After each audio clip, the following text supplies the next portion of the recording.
bíblica empieza a calar más hondo en la teoría política. Porque la Biblia no dice el principal problema es el sistema, sino que dice el principal problema es el corazón humano. Y es un poco incómodo. Porque eso significa que ningún sistema creado por el hombre, por muy bien diseñado que esté, puede solucionar por completo lo que está roto dentro de nosotros. Con el paso de las décadas, las grietas se hicieron más difíciles de tapar.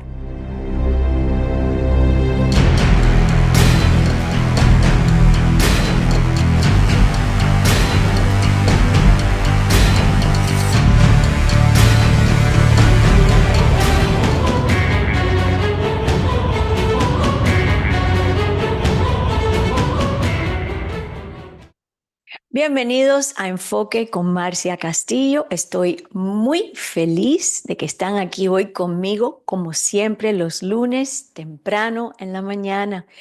Y el episodio de hoy está caliente. Vamos a hablar acerca de el comunismo y la Biblia. Y esta es una de esas conversaciones la cual no quiero apresurar. Posiblemente grabe más de un programa porque es un tema extenso, candente y en este momento es lo que estamos viviendo. Así que donde quiera que estés, sea conduciendo tu auto, caminando o sentado tal vez en tu habitación, tómate un segundo, deja que tus hombros se relajen un poco, respira profundo y entremos en ese tema, el cual es sinceramente más grande que la política, más grande que la historia, más grande que la ideología. Y eso es hablando de el comunismo. ¿Qué cosa es? ¿De dónde salió? ¿Por qué se levantó? ¿Y por qué en muchos lugares cayó? Pero lo que es más importante es lo siguiente. ¿Qué significa? Y no solo desde el punto de vista político, sino también en el punto espiritual. Y después vamos a hacer algo que al principio pueda resultar inesperado. Vamos a remontarnos al pasado hasta el momento en que nació Jesús. Sí, todo está conectado. Si te fijas bien, hay patrones los cuales se repiten. Existen paralelismos y hay lecciones que resultan sorprendentemente relevantes en este momento. Así es que vamos a comenzar desde lo más básico, sin suposiciones, sin lenguaje tendencioso. ¿Qué cosa es el comunismo? En esencia, el comunismo es una idea sobre cómo debería estructurarse una sociedad. Dice lo siguiente: los recursos, especialmente los más importantes como lo son la tierra, las fábricas y la producción, no deberían pertenecer a individuos particulares, deberían pertenecer a todos, compartidos en sueños tal vez a partes iguales, poseídos en común. Y el objetivo es supuestamente sencillo: eliminar la desigualdad. No hay ricos, no hay pobres, sin divisiones de clase, todos somos iguales. Pero en papel, bueno, por ahí hay un dicho que dice que el papel lo aguanta todo. En papel está lindísimo todo. Pero si escuchas eso por sí solo, despojado de su contexto histórico, lo que hemos visto y vivido, en realidad no suena malvado, ¿verdad? De hecho, incluso podría sonar un tanto noble, de justicia, de igualdad, de responsabilidad compartida. Son cosas con las que la mayoría de la gente conecta instintivamente, y gran parte de ese marco conceptual moderno se remonta a un pensador llamado Karl Marx. Karl Marx observó el mundo durante la Revolución Industrial y vio algo que lo perturbó profundamente. Las fábricas estaban en pleno auge, la riqueza aumentaba, pero los trabajadores estaban pasando muchos apuros, largas jornadas, salarios bajos, condiciones inseguras, estaban siendo explotados, y este hombre básicamente dijo: este sistema está roto. Y para ser justos, no se equivocaba respecto al problema. Hubo injusticia, hubo explotación. Así que él propone algo radical, una reestructuración completa de la sociedad. No era solo una reforma, no era solo un ajuste, era un reemplazo. Y aquí es donde la cosa se pone así como que un poquito importante, ¿no? Porque el comunismo no se limita a modificar el comportamiento humano, intenta rediseñar por completo el sistema en el que vivimos. Ahora es donde necesitamos bajar un poco el ritmo, porque aquí es donde las cosas se vuelven más complejas. Como vamos a ver, la idea de compartir no es ajena al cristianismo. Si alguna vez has leído los primeros capítulos del libro de los Hechos de los Apóstoles, verás a los creyentes compartiendo lo que tenían, cuidándonos unos a otros, asegurándonos de que nadie estuviese necesitado. Pero hay una diferencia muy importante y esto es clave. Es sutil, pero lo cambia todo. En la iglesia primitiva, la generosidad era voluntaria, nació del amor, de la transformación, de la convicción, de personas cuyos corazones habían sido tocados por Dios. Históricamente, el comunismo ha intentado a menudo producir resultados similares, pero mediante la aplicación de la ley externa, a través de la política, de la estructura, usando una de sus mayores métodos, usando el control. Y esa diferencia importa más de lo que aparenta. Porque puedes crear un sistema donde las personas estén obligadas a compartir, pero no puedes obligarlos a amar. Y sin amor, algo empieza a desmoronarse. A medida que el comunismo comenzó a extenderse en el siglo XX, no se quedó en la teoría, sino que se hizo una realidad. Las naciones comenzaron a adoptarlo, como la Unión Soviética y más tarde China, entre otros. Es aquí donde debemos ser honestos con la historia. Porque si bien la idea apuntaba a la igualdad, la implementación a menudo implicaba algo más. Era el poder centralizado, un fuerte control gubernamental y en muchos casos represión. Libertad de expresión limitada, la libertad de creencias restringida. ¿Y cuál es uno de los patrones más constantes? Tensión con la religión. Hay un choque entre estos dos poderes, el poder de Dios y el poder del hombre, que ahora, bajo esta palabra o esta idea de la igualdad, viene a subyugar al ser humano. La fe introduce algo con lo que los sistemas centralizados tienen dificultad, una autoridad superior. Si en última instancia las personas rinden cuentas a Dios, entonces el Estado deja de ser la máxima autoridad. No creo que hemos entendido eso, ¿saben? Y los sistemas basados en el control total no suelen permitir que esa tensión exista pacíficamente. Entonces, la religión a menudo queda relegada, silenciada o estrictamente controlada, bajo pena de muerte, bajo torturas y muchos otros abusos. Ahora bien, esto es algo en lo que vale la pena reflexionar un momento. El comunismo prometía una especie de armonía humana, un mundo donde la desigualdad desaparece, un lugar donde la gente vive no en competencia, sino en unidad. Y de nuevo, en apariencia, eso suena hermoso, pero con el tiempo algo quedó claro. El sistema no eliminó los defectos humanos, simplemente redistribuyó el poder y donde quiera que exista el poder, la naturaleza humana se hace presente a través del orgullo, de la codicia, del miedo y del control. Esas cosas nunca desaparecieron con el comunismo. Simplemente adoptaron nuevas formas. Y es aquí donde la perspectiva bíblica empieza a calar más hondo que la teoría política.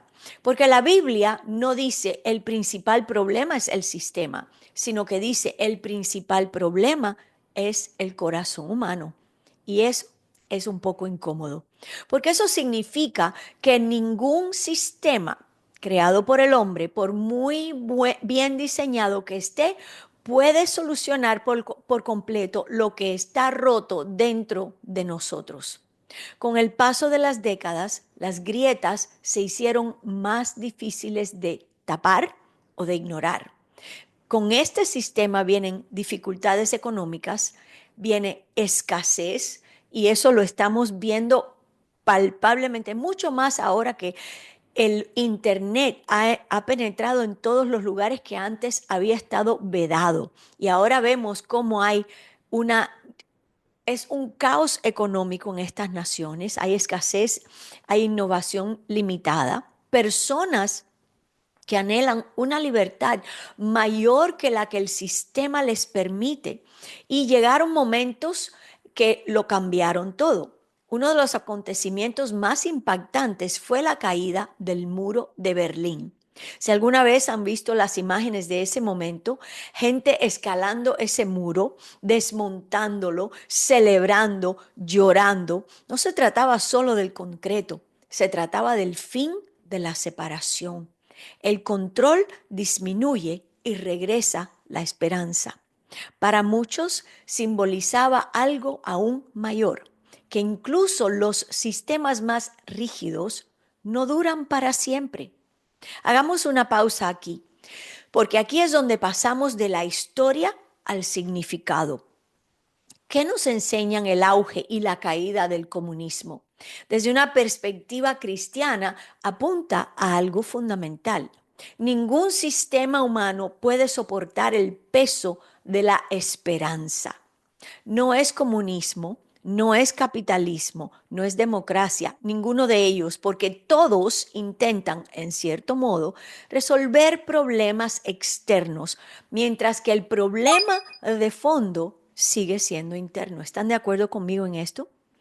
Y ahí es donde el mensaje de Jesús se vuelve increíblemente relevante, porque Él no vino ofreciendo un sistema político, no llegó con un nuevo modelo económico, llegó ofreciendo transformación de adentro hacia afuera. Ahora, demos un pequeño viaje y regresemos al siglo I, al Imperio Romano. Este era el mundo al que llegó Jesús. Fue el tiempo en que Jesús nació. Fue un tiempo intenso, un tiempo poderoso, un tiempo estructurado y fuertemente controlado. Roma tenía en aquel entonces autoridad sobre vastas regiones. Los impuestos eran elevados, había soldados por todas partes, había una gran vigilancia y la gente vivía bajo la constante conciencia de esa autoridad que era brutal. No desafiabas a Roma a la ligera. Te crucificaban en un abrir y cerrar de ojos. No hablabas con la misma libertad con la que mucha gente habla hoy en día en nuestro país. Y cuando das un paso atrás, comienzas a ver algo familiar. Había una estructura de poder centralizada, con un control estricto, con libertad limitada en muchas áreas de la vida. Y a ese mundo es al que Jesús nace. Esto es lo fascinante. En aquel entonces la gente esperaba a un Mesías, pero no del tipo que solemos imaginar hoy en día. Querían un salvador político, alguien que derrocara a Roma, que les quitara esa coyunda tan fuerte de su cuello, alguien que rompiera el sistema y que restableciera el poder nacional. En términos modernos esperaban una revolución, pero Jesús no traía eso en su agenda. Él no reunió ejércitos, él no tomó el poder, ni siquiera se posicionó políticamente como la gente esperaba. En cambio, habló de un reino pero no uno que se pudiera cartografiar, ninguno impuesto por el gobierno. Era un reino interior, era un reino de verdad, de humildad, de rendición, y eso confundió a mucha gente, porque no era lo que creían necesitar. Así que aquí es donde todo se conecta. El comunismo intenta reformar la sociedad para corregir la desigualdad. Roma mantuvo el orden mediante el dominio y el poder. E incluso hoy en día seguimos recurriendo a los sistemas para resolver problemas humanos. Sistemas diferentes, sistemas de enfoques, la misma esperanza subyacente. Si logramos establecer la estructura adecuada, todo va a salir bien. Pero Jesús lo abordó de una manera diferente. Él fue directo al grano. Él dijo, no son sistemas, no son estructuras, sino el corazón humano. Si el corazón cambia, todo lo demás empieza a cambiar. Aquí hay una pregunta que no sé si nos hemos hecho con suficiente frecuencia. ¿Qué cosa es la libertad? ¿Esto es algo político, económico? ¿Esto es algo social o se trata de algo más profundo? Porque se puede vivir en una sociedad libre y aún así sentirse atrapado por miedo, por ansiedad, por identidad, por el pecado. Y al mismo tiempo hay personas que han vivido bajo sistemas restrictivos que tenían una especie de paz interior que nadie les podía arrebatar. Esa es la clase de libertad de la que hablaba Jesús. Ella no depende de circunstancias, pero de algo arraigado en la verdad. Regresemos al presente, porque esto no es solo historia, es lo que estamos viviendo y viendo en las noticias hoy por hoy. Vivimos en una época en la que las conversaciones políticas son muy ruidosas, divididas, emocionales, y la gente discute sobre sistemas como si todo dependiera de ellos.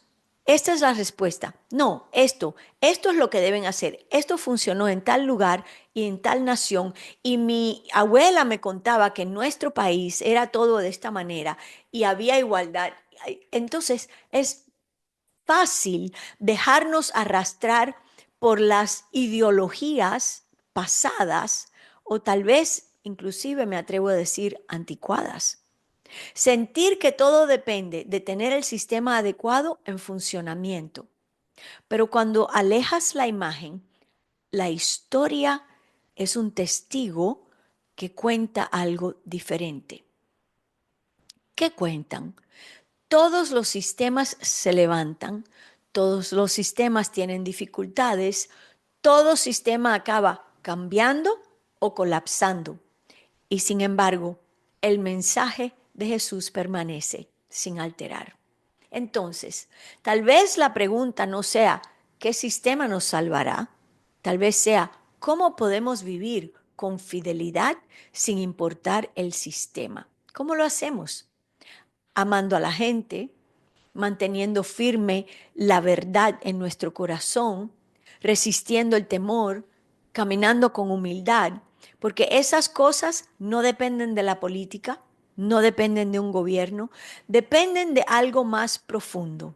Al fin y al cabo, el comunismo surgió y en muchos lugares cayó y en muchos lugares hoy por hoy está amenazando caer. La represión, la opresión, tantos presos políticos que se han desgastado, que su inocencia, su juventud se las robó un sistema que no les permitió tener una identidad o una ideología diferente. Los imperios surgieron y desaparecieron. Con el tiempo, la propia Roma acabó por desvanecerse. Pero, ¿y qué del reino del que habló Jesús? Eso sigue aquí, sigue creciendo, sigue transformando vidas en silencio, pero continuamente, de adentro hacia afuera. Hoy quiero darte gracias por estar aquí conmigo. Si este episodio ha tocado tu corazón, te pido que reflexiones acerca de esto. Sabes que converso con muchas personas y muchas personas me escriben a través de este programa de enfoque y a veces opinamos, tenemos ideologías sin en realidad entender qué, qué fue lo que está, qué es lo que pasó, qué quiere decir todo esto del comunismo. Muchas personas defienden el comunismo. Muchas personas defienden a regímenes de políticos que en realidad están destruyendo vidas, eh, maltratando a las personas, golpeando, eh, violando mujeres, tantas cosas que estos sistemas cuando tratan de sobrevivir no tienen ética, no guardan los derechos humanos, no consideran los derechos humanos. ¿Y qué hacen? Tratan por todos los medios de mantenerse en el poder, no quieren perder el poder. En realidad, el comunismo, aunque la idea luce muy bonita, es un sistema diabólico, es un sistema en que las personas son esclavizadas de muchas diferentes maneras, socialmente, físicamente, espiritualmente. Pero voy a estar hablando acerca de esto mucho más. ¿Por qué? Porque estamos viendo lo que aconteció con Venezuela, estamos viendo lo que está por pasar en la isla de Cuba, y queremos entender qué cosa es esto y por qué Dios usa a un hombre como Donald Trump para destruir estos sistemas donde el enemigo quiere a toda costa operar.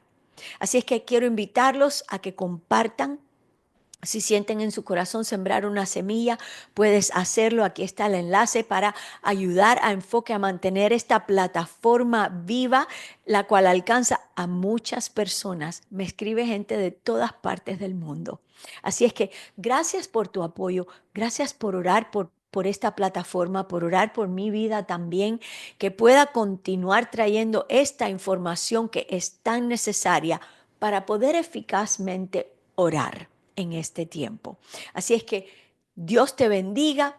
No necesitamos llegar a conclusiones. Tal vez decimos, es verdad que no es justo que alguna gente sea rica mientras otros se mueren de hambre. Y sí, es una injusticia, pero el comunismo definitivamente no es la respuesta. Sigamos buscando, sigamos orando, sigamos indagando y seguiremos teniendo más conversaciones como estas. Nos vemos la próxima semana. Dios te bendiga, que esta sea una semana de paz, que esta sea una semana de muchos éxitos y que por sobre todas las cosas te mantengas caminando con Jesús. Nos vemos.